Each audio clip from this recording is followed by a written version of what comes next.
the comment about SOP, let me point something out, guys. There's a basic rule that everybody needs to remember. Give minimal orders. Give a minimal number of orders if you are operating as a fighting force.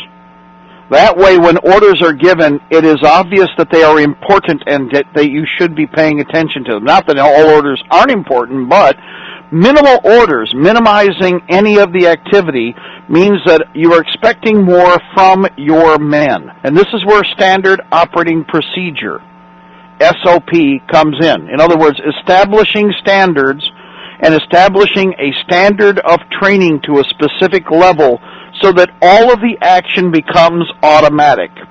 Let me give you an example of some of the basics that everybody should understand and should be ingrained into every person in the field.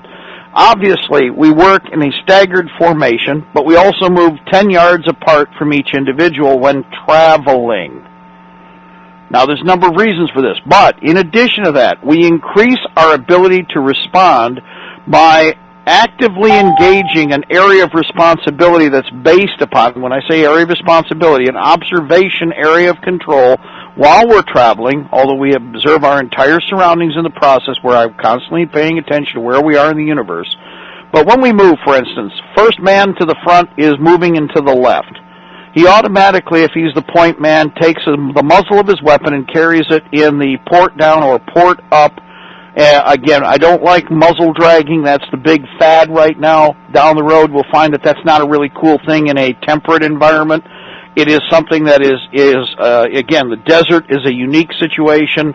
Urban warfare is another unique environment, but even there, muzzle dragging has a tendency to cause all kinds of problems that down the road or progressively you'll adjust accordingly for. But whatever the theorem for where that muzzle is supposed to be, high carry port up, low carry port down. If you're the front man, your weapon should be in right shoulder carry with regard to how you control the weapon, muzzle to the left. If you are the next person in line, automatically muzzle to the right using a left hand carry. Learn to shoot left-handed. Why? Well, the idea is that, again, your weapon is already into a fire control, posture, and you are prepared to simply bring the weapon forward and fire upon the target.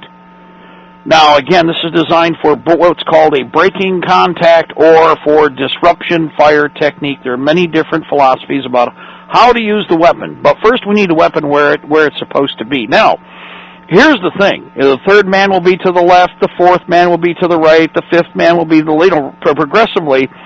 The first man or the man up front sets the pace for the stationing of each weapon, and it's alternate, left, right, left, right, left, right, all the way back through the formation.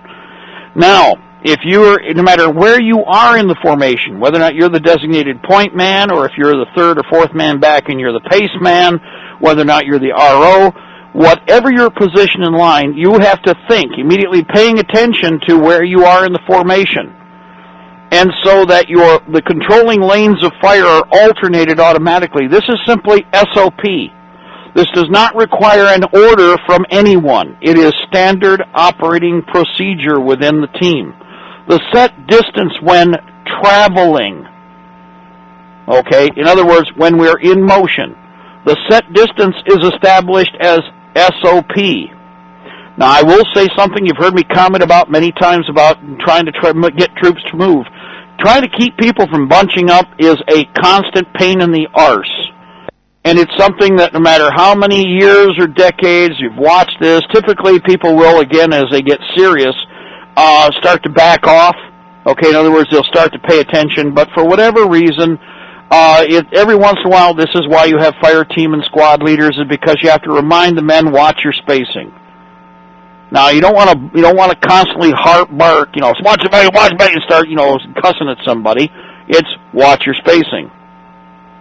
You may use a name even or a number if everybody's got a number. Number 4, watch your spacing. Now, when that person adjusts his spacing, all the rest of you will have to be thinking also, because the individual may stop or slow down radically to allow for distance to increase between the person he's creeping up on or moving up on during the process of traveling. Okay? Those adjustment orders are minimal and preferably don't exist at all, because each person progressively is disciplined and understands the standard operating procedure, the policy, the SOP for that unit. Equipment, material, and support. Everything should be a minimal order. In fact, it should be part of a mission order or a mission requirement at the beginning of the day. Establish an area where you can post it. I shouldn't have to tell 45 people what to do.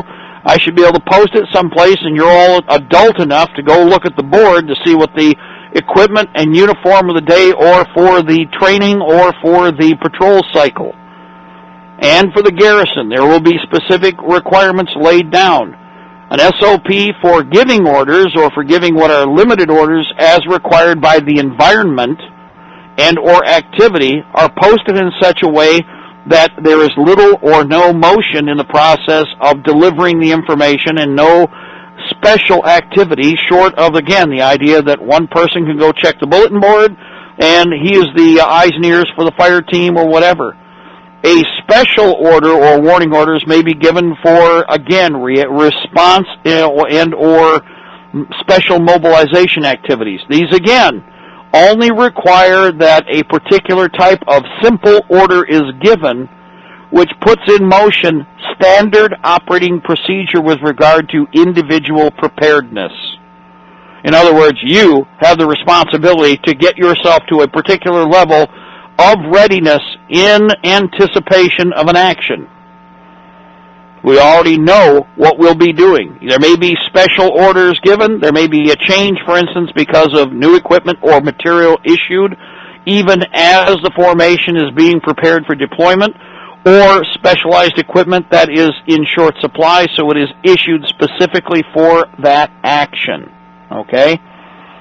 Most critical here is, again, SOP has to be or will be established by the separate units depending upon their formation, their particular makeup in terms of weapon systems, and or their specialized missions. In fact, although everybody is an infantryman, always remember that. If you're stuck in a standoff situation or any kind of deployment or garrison situation where we have an ongoing series of pressures before hostilities arise, remember that some units have, or some formations, or some volunteers have specific and narrow missions, very different from everybody else. I'm Koernke. One day closer to victory for all of our brothers and sisters, both on and behind the lines in occupied territories, central, west, east, and southeast. Well, ladies and gentlemen, you were listening to us on LibertyTreeRadio.4MG.com, IndianaFreedomTalkRadio.com. We're on AM and FM micro stations, CB base stations, and alternate technologies east and west of the Mississippi, along with Alaska. Good afternoon.